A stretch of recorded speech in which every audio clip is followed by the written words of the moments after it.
तोहरा के हमेशा मजाक के सूझेला। मजाक ना मस्ती कहा, काहे कि माई सूरज और शीतल के बियाह खातिर राजी हो गई बाड़ी। सच? हाँ। तब तो हम अभी जाके दीदी के खुशखबरी सुनावतानी। ए हमार गोलगप्पा तनी सुना तो। भैया अपने के ब्याह की तैयारी शुरू कर दी। सूरज की माई ब्याह खातिर राजी हो गई नी। का? हाँ। सूरज की माई ब्याह लग तैयार हो गई। बढ़िया, बहुत बढ़िया। आवे दे बारात, उससे पहले हम तो डोली बिसम्बर के घर भेज दे। हाँ? का बात बा भैया, का सोचत बाड़ा? अरे कुछ ना, हम तो यह सोचत आनी कि तू दोनों का बियाह इतना धूमधाम से करब कि पूरा जवार देखी है? जा तू लोग अपन तैयारी करा, हम क्या अपन तैयारी करे के बा।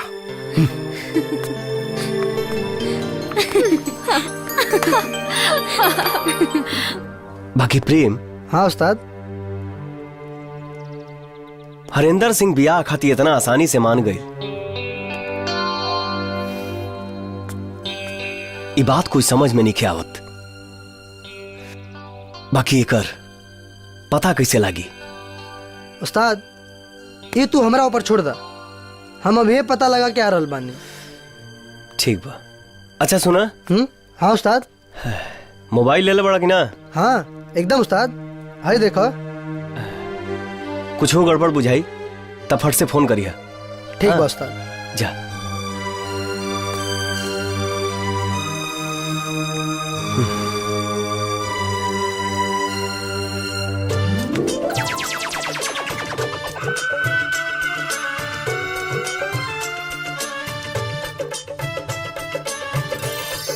बहे पुरवैया नाना दो हो बहे पुरवैया। तू के हो और कहाँ जात बाड़ू? लौकत नहीं के जनाना है, भौजी बोले बड़ी काम खातिर। अच्छा ठीक बा, जो सामने वाला कमरा में चल जो। ठीक बा। कुछ भी कहा माँ, लेकिन टाप कबिया। हाँ बिसम्बर बाबू, बारात परसों के बजाय कार लेके आई। पहले बहन का डोली विदा करब, ओकरे बाद ड्राइवर और खलासी के जबा करब। ठीक बा, फोन रखा था नहीं।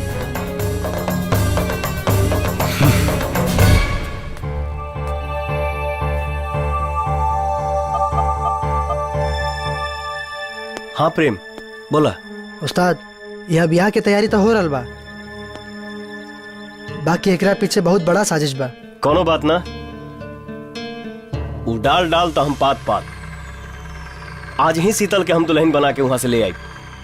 बस शीतल से कह दिया कि वो तैयार रही है। ठीक बा उस्ताद।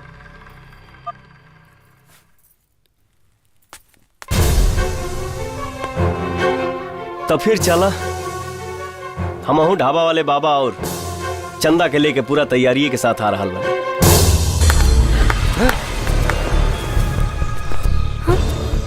बढ़िया, बहुत बढ़िया है?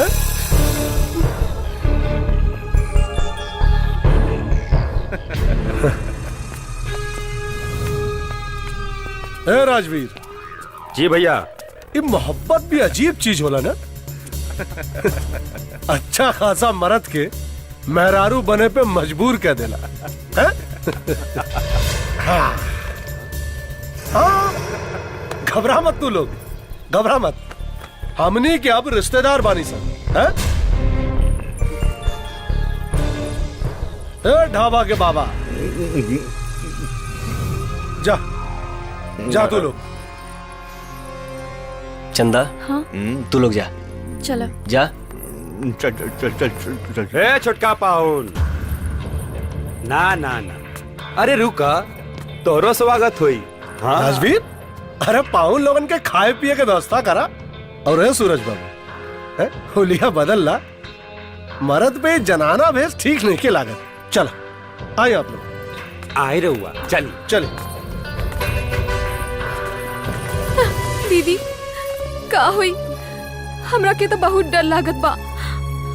माता रानी पे विश्वास रखा, जौन कुछ होई सब ठीक है होई।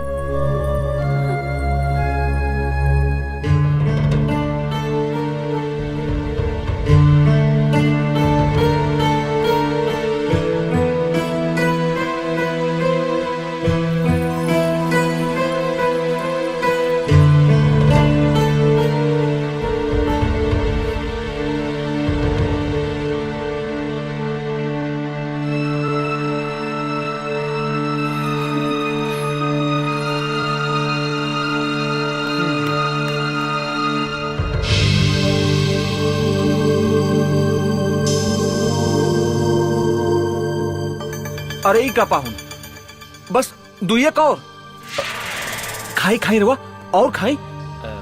नहीं नहीं, बस इतना काफी बा। हाँ हो गए हमने के। अरे कोनो बात ना पप्पू, ससुराल में जब पहला बार लोग खाला तो ऐसा ही शर्माला, बाकी जब दोबारा आई लोग तो खुदे मांग मांग के खाई। अरे भाई सब तो ठीक बा, लेकिन बड़का सार होखे के नाते मुंह मीठा तो हम ही कराई भाई। अरे बहनों लोगन का ख्याल रखा, हम शरबत लेके आवता नहीं। ठीक बा भैया, ठीक बा। पाहुन खाई ना।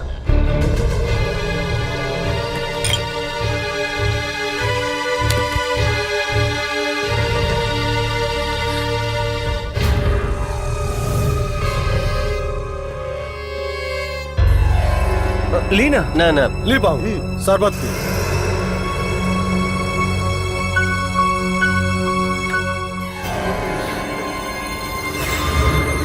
रुक जाए लोग, मत पी।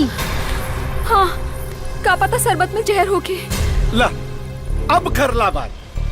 भाई बहन का प्यार सर झुका के स्वीकार कर रहा, और ये बहन लोग बाड़ी कि भाई के नियत तो विश्वास नहीं के। बचपन से जाना था लोग ना, यही से विश्वास नहीं के। अरे रउओ का याद करे कि सारी खुदाई एक तरफ और जोरू के भाई एक तरफ। आसार के हाथ के दिहल जहर भी अमृत बन जाई। प्रेम पिया भाई।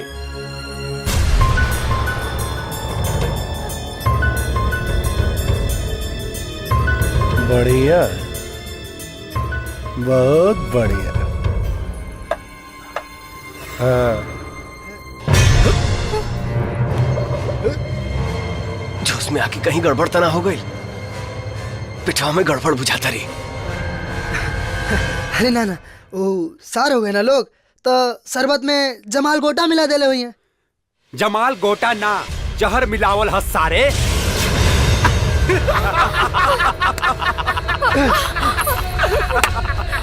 जहर का हो गल रुआ के? का हो गई? अरे पाहुन, सार के प्यार था बहनन के प्यार पर भारी पड़ गल रे। याद रखा भैया, सावित्री अपन पति के प्राण यमराज से छीन सकेली तो तहार बहन अपन सुहागला भगवान से लड़ जाई। कोशिश करके देख ले, तोहनी क्यासी के अब भगवानों नहीं के बचा सकत। बस कुछ देर में सराध होई नानका, सराध होई। इरोवा का कहनी भाई बने की कसाई। चुप, चलो रे, चलो चल रे, चल चलो, चल चल तैयारी कर, चलो मर है सारे सब, मर गए।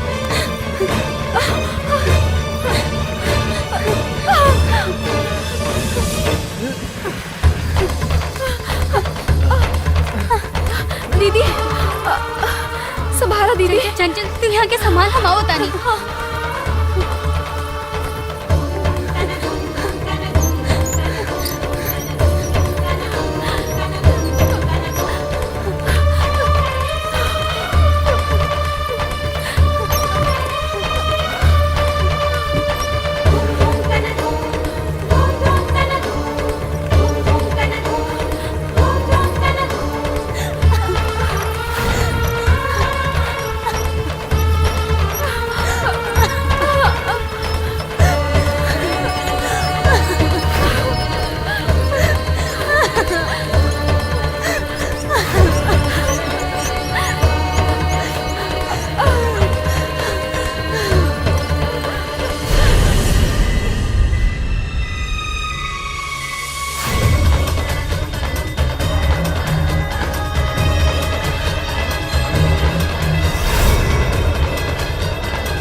ए लोग के बचा पावल अब मुश्किल बा। जहर पूरा बदन में फैल गइल बा। हम अपना तरफ से पूरा कोशिश कर रहल बानी, बाकी तो अब भगवाने के हाथ में बा। दीदी